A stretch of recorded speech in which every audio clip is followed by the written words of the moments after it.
Tonight on NewsVision, one South Florida train service is off the rails with accidents in the last 3 months. We'll take you live to the scene of the latest crash to hear from witnesses and officials. You're safest in the train, as a matter of fact.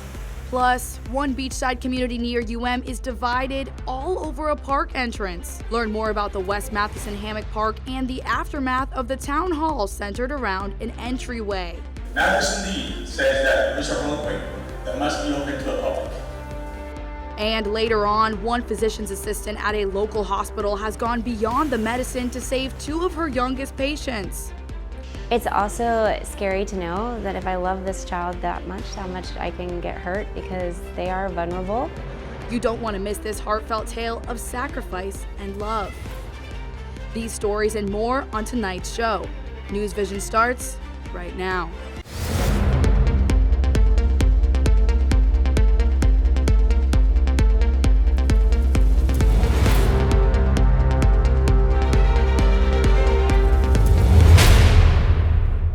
Welcome to NewsVision. I'm Harvey Duplock.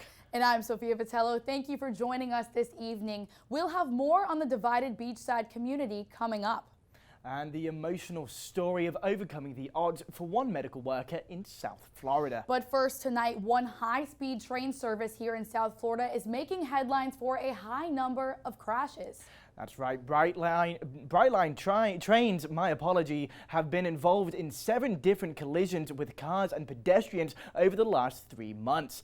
UMTV reporter Blake Atwell joins us now live from Aventura with more details. Blake, what can you tell us? Harvey and Sophia, Brightline has been in business since 2018. Over those 4 years, there have been 50 collisions resulting in 46 deaths.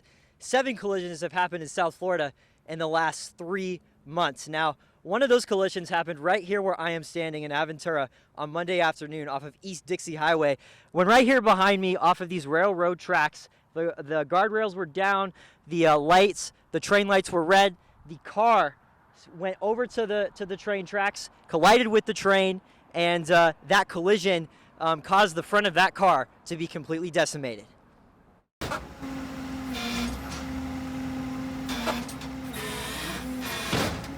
Chad Dyer was sitting in his living room just around the corner from this train crossing off East Dixie Highway in Aventura, north of Miami, when he heard this.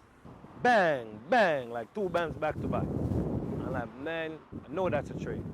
And a train it was, a Brightline train. The April 4th crash that left 1 woman in the hospital is the 7th Brightline accident in 3 months. 5 of the incidents have resulted in injuries and 2 have resulted in deaths. Surveillance video shows the driver involved in the latest crash drive around vehicles that had stopped for the train and onto the tracks. Chad says that's not the first time drivers have ignored the rules. I just wish people could be more careful, read the signs, because it always make the noise like a mile before it really get to the intersection.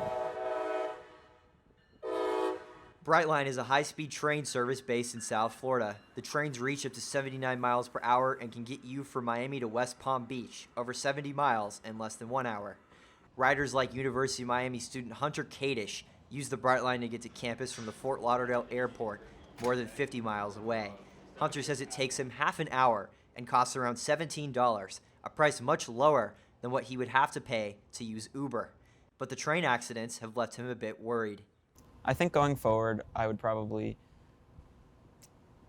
take caution taking the Brightline just because of how many crashes there have been, and I really want to feel safe in the way that I'm traveling. And honestly, if that means paying a little bit more to take an Uber, I might do that until those problems are fixed.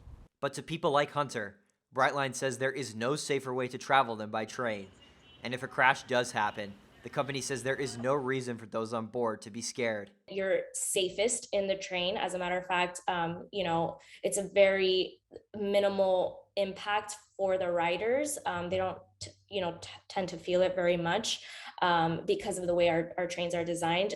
They're designed to kind of take that impact on that front locomotive. In addition to those riding their trains, Brightline has a message for drivers on the other end of these collisions. When this crash happened in late March, Brightline posted this video to Twitter and wrote the following statement, quote, "Driving around the gates is a dangerous and illegal act that not only places you at risk, but also endangers the passengers and crew. If our grade crossing arms are down, if a light's flashing, you're better off waiting and just making sure that, no train is coming by and waiting for everything to come back up than taking a chance, because our trains go very fast. Brightline officials tell me they're confident in the company's safety policies and have no signs of slowing down anytime soon.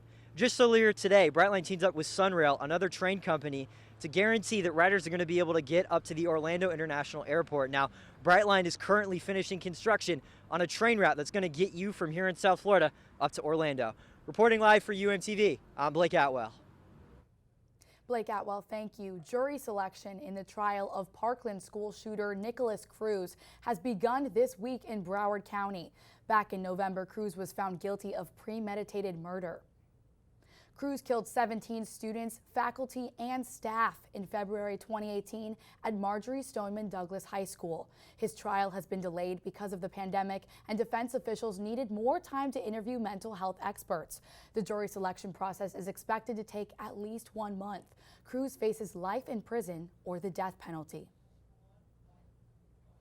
Also new tonight, for the first time in history, a black woman has been appointed to the U.S. Supreme Court. Earlier today, the Senate confirmed Ketanji Brown Jackson as the newest Supreme Court justice.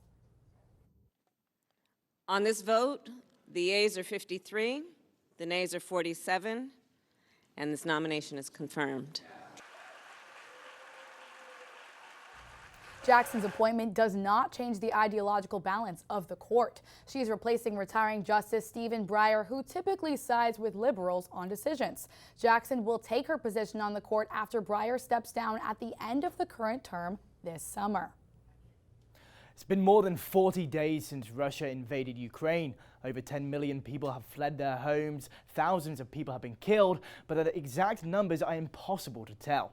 Countries around the world have imposed harsh sanctions on Russia in an attempt to force Russian President Vladimir Putin to withdraw his troops from Ukraine. But it's not just governments doing their part. Here at the University of Miami, one Ukrainian student is trying to help his country the best way he can. UMTV reporter Jacqueline Mara tells us more. They say music can heal the soul. But to one graduate student at the Frost School of Music at the University of Miami, music became a way to play his part. I just started thinking what I can do from here, not going to Ukraine, but from here where I'm studying, I can be more helpful. Dmytro Ganatu is from Ukraine. And after watching his homeland turn to ruins through the television, he came up with the idea of United for Ukraine, a benefit concert to raise money for the people affected by war back in his home country. In just 2 weeks, Ganatu and the Frost School of Music planned the event. From incredible singers to talented musicians,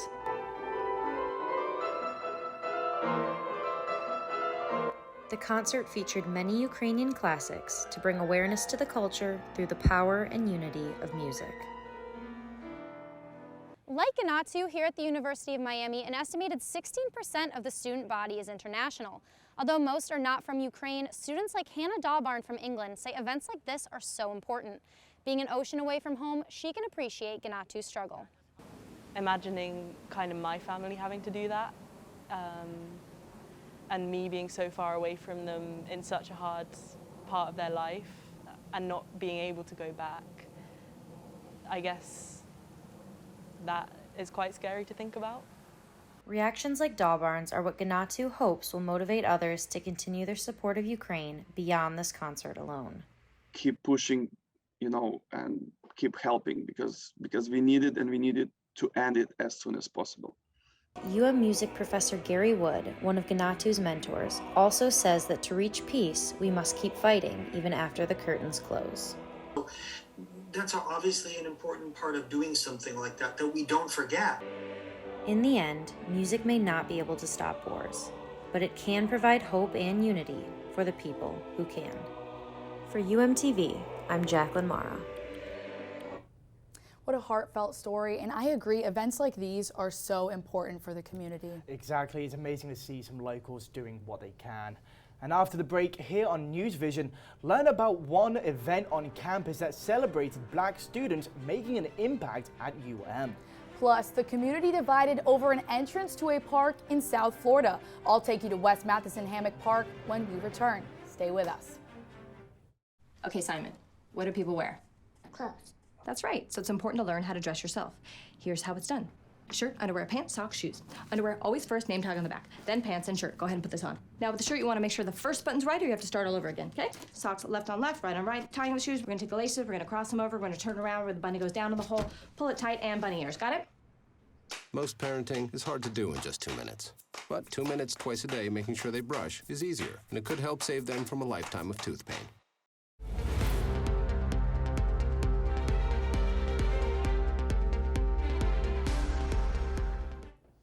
Thank you for staying with us. Not far from the university's campus in Coral Gables, residents and homeowners are in conflict over the entrance to one popular park.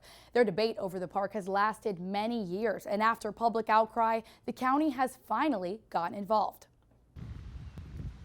This is Matheson Hammock Park. It's a popular destination for tourists and locals with access to the water and space for families and pets to play. But for residents in the Hammock Lakes neighborhood, which crosses through the park, the picture isn't so pretty.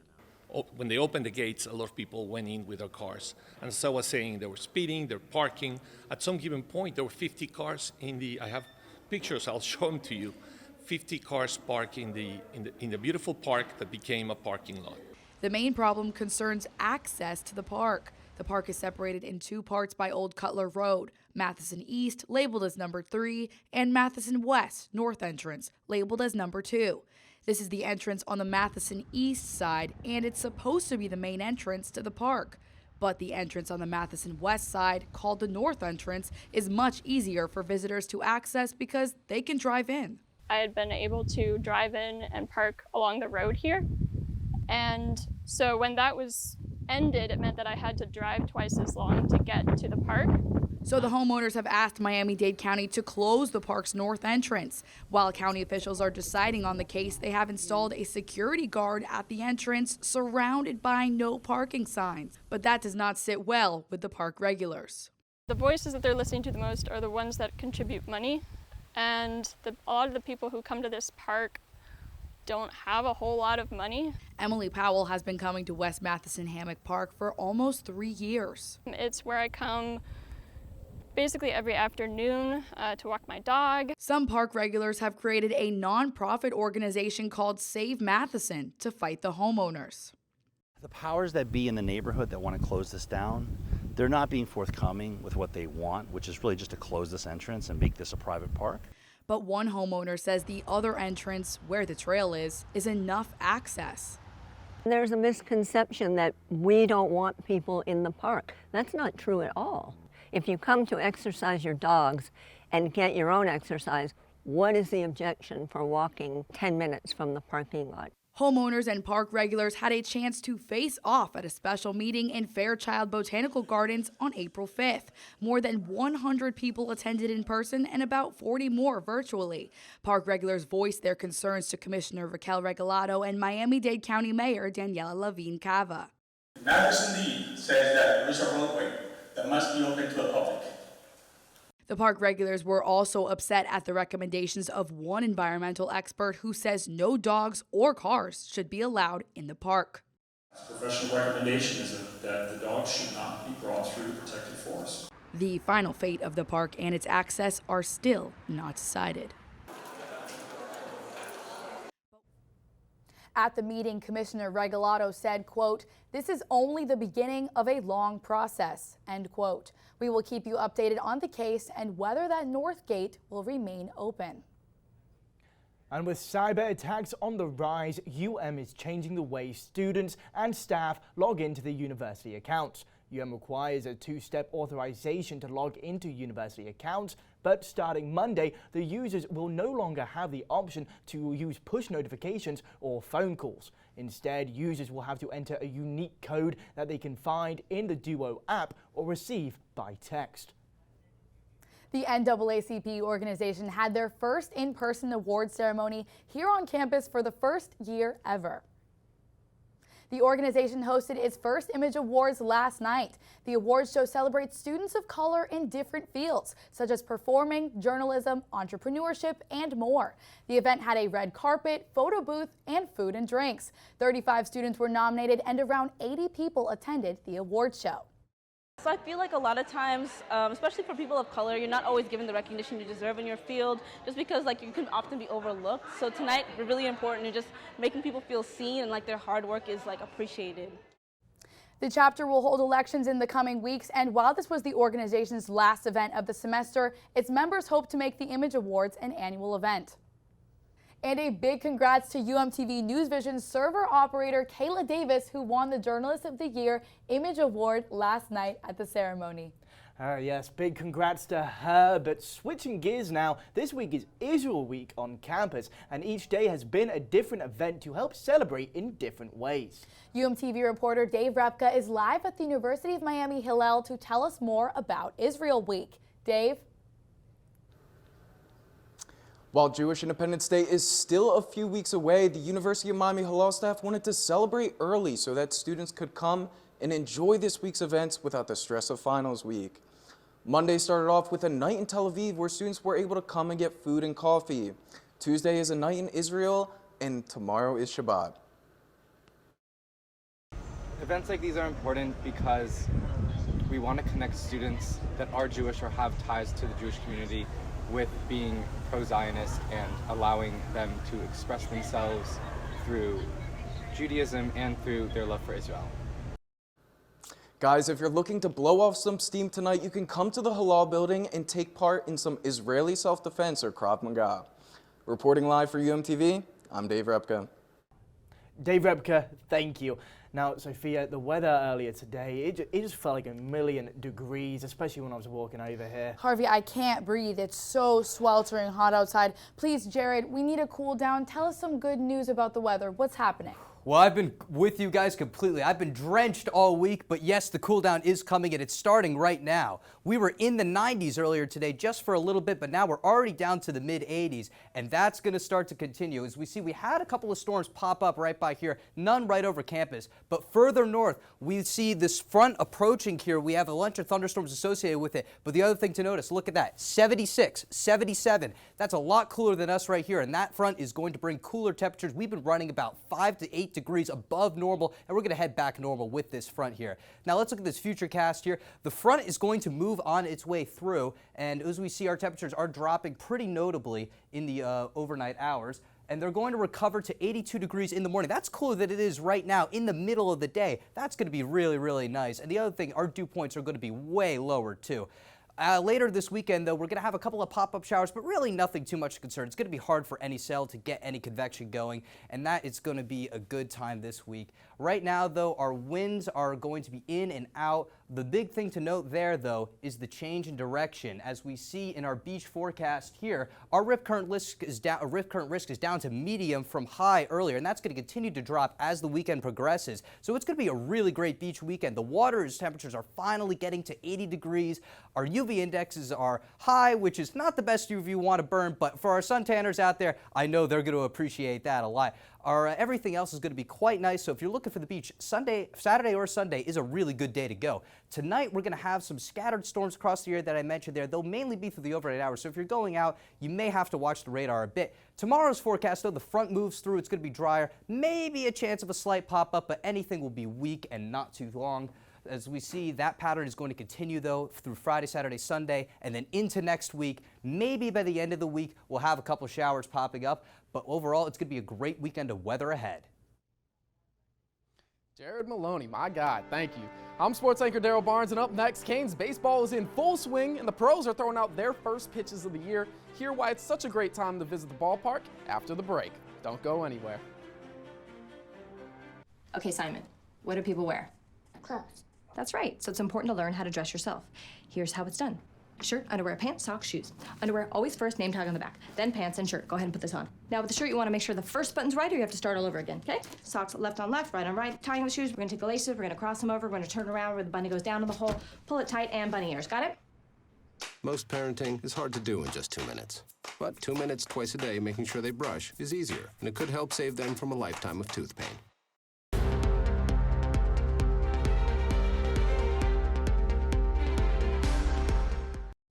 How's it going, everyone? I'm Daryl Barnes. It's opening day in the MLB, and we're also right in the thick of the college baseball season. But for Canes fans, yesterday's game against FIU felt a little more like the home run derby. Let's take a look at what happened. The Canes coming into this one, winning 9 straight. I don't think they were expecting to get the 10th straight like this. Freshman Edgardo Villegas kicks off what would be a Canes slugfest. And then here, Dominic Patelli kicks off what would eventually be an 8-score second inning. With that 2-run homer, and right here, this Villegas, his second home run of the night, that's a 3-run blast. And then later on in the 4th, CJ Kafis, he's going to cap off the night with a 3-run bomb towards the parking garage in the 4th, as the Canes will go on to dominate FIU 17-1. Next up, a 3-game series versus UVA here in Coral Gables, starting tomorrow at 7 p.m. And over in the MLB, after a long 4 months of negotiations, opening day is finally here. The Chicago Cubs played the Milwaukee Brewers this afternoon to kick off the 2022 season. This comes after the MLB and the Players Association could not agree on terms for the 2022 season until last month. Spring training was able to start on March 13th, and players have been so excited to welcome fans back after a long and strenuous offseason. With 18 of the 30 MLB teams playing today, baseball is finally back. And it's also a big first day in the golf world. The 86th Masters tournament teed off in Augusta, Georgia earlier today, and already all eyes are on the 5-time Masters champion Tiger Woods, who's playing for the first time since his major car crash just over a year ago. Coming into the tournament, Woods was unsure if he would play, but on Tuesday, the 15-time major champion announced he would tee off today, and even though he had not played in over a year, he told reporters he thought he could win his 6th green jacket this weekend. Tiger finished his first round shooting 1 under, and he'll tee off tomorrow at 1:41 p.m. And back here on campus, UMTV reporter Regina Potenza spoke with the rugby team about one player who joined the team knowing nothing about the sport. She joins us now live in studio with more. Regina? Thanks, Daryl. This year, rugby became an official club sport. I spoke with one player who had no rugby experience before coming to UM, but whose entire college experience was shaped by switching from playing football to rugby. With no club football on the University of Miami campus, many high school athletes are making the switch to rugby, which has rules that are similar to those of football. Like I could keep up with them like performance-wise, but like knowledge-wise, I was like rock bottom, like blank zero. Yoon Sub Kim played football his entire life before attending the University of Miami, but it wasn't hard for him to switch to rugby. First play, I seen Yoon make a tackle, blew my mind. Knocked the guy flat off his feet, and from there I was sold. I was like, yeah, he's playing, he's staying, whatever he needs. Although Kim was new to the sport, his athletic background helped him to secure a spot in the starting lineup as a freshman. You can tell he came from a football background or a powerlifting background. That's what I need from players now. You don't usually come across players like that with his physical capabilities. Club rugby has been at UM since 1969, and they're tackling their sport like never before. It was not until spring 2022 that rugby officially became a club sport. In August 2021, only 8 players were a part of rugby. Now, there are over 50 undergraduates on the team, and Kim has taken it upon himself to support his teammates in any way he can. Kim has developed a workout plan for the team, as well as personalized food plans to get players into shape. He's probably the most outgoing, kindest person that I've met here, honestly. I really love playing with him. He's very competitive, too. The players are eager to encourage and support one another, both on and off the pitch. And for Yoon, the team has meant everything. And like every day I'm learning new things, and everyone's like bringing each other up to become the best. Yoon Sub Kim entered the rugby season with no knowledge of the sport. Next year, he is on the executive board of Club Rugby as the strength coordinator. Kim is looking forward to playing games all around Florida and hopes the team will earn varsity status in the future. For UMTV, I'm Regina Potenza. Regina, thank you. Time for a short break now, but when NewsVision returns, we will introduce you to one physician's assistant who has gone beyond the hospital to make a difference in the lives of 2 of her youngest patients.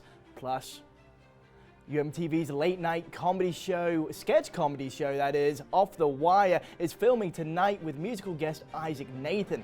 Join their live audience in Studio C at around 8:30. NewsVision will be right back. The Scan, a simple procedure whose mission is to detect lung cancer early.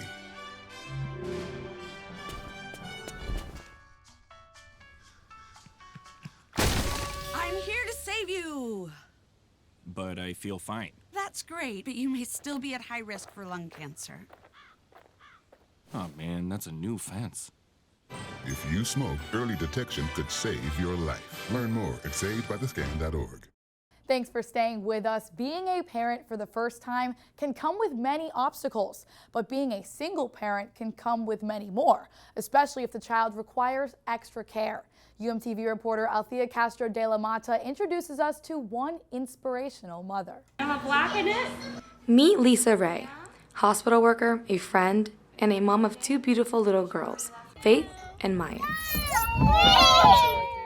Every day is a bit surreal because they have a huge schedule and it takes an entire village to do it. So it's nonstop from the second I wake up to the second I go to bed. 5-year-old Faith was born with a brain injury that makes it difficult for her to walk, talk, and eat, which is why she eats through a feeding tube attached to her stomach. And 2-year-old Maya is a cardiac baby who still needs to go through 2 more heart surgeries. It's also scary to know that if I love this child that much, how much I can get hurt because they are vulnerable. And Lisa has seen a lot of children suffer. After all, she's a physician's assistant at Nicholas Children's Hospital in Miami, which is also where she met her daughters. I was contacted that Faith was needing somewhere to go because she was about to be sent to a nursing home. She was 22 months old. They told me that Faith was never going to talk or walk. And so I agreed to temporarily take her. Maya, I was at work one day minding my own business, and everyone knows that I have Faith, and a social worker came down from the cardiac floor and asked me to go look at this baby that had been left upstairs. After fostering the 2 girls, Lisa adopted them, and she does her best to overcome all difficulties and give Faith and Maya the best quality of life possible. Lisa's contribution to the house and to the lives of the girls has been an absolute sacrifice for her. Lisa was always the type of person that, when we first met, she described it as needing to have a vacation every 3 months. She needed to travel and she needed to just disconnect and then come back. Nobody's going to be a better advocate for these girls than Lisa. These girls were abandoned at birth. They were abandoned in utero, basically just what their mothers did to their bodies when these children were in their stomachs. And you know, with Lisa, she never had that opportunity, and she's taking this and running with it better than any pro running back in the NFL could ever manage to do. Faith, when I got her, she couldn't even hold her head up. She didn't make any eye contact. She, of course, didn't talk. Now, with the help of a walker, Faith is starting to take her first steps, talk, and even sometimes eat regular food.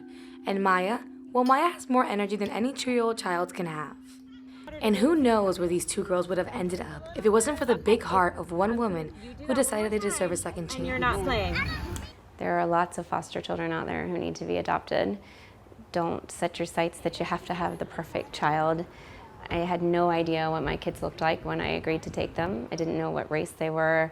They both had medical issues that I knew were going to follow them for the rest of their life. They're not a perfect little baby, but they're the perfect baby for me. Reporting for UMTV, I'm Althea Castro de la Mata. Feel better? That mother is such a role model. We need more people like her in this world. Right, especially taking on the role of being a mother. Like, she adopted those kids. She's an amazing human being. Anyways, that is all the time we have for tonight. Thank you for joining us. We will be back next week with another edition of NewsVision. But don't forget to come on down to Studio C at around 8:30 for Off the Wire with musical guest Isaac Nathan. Have a great night.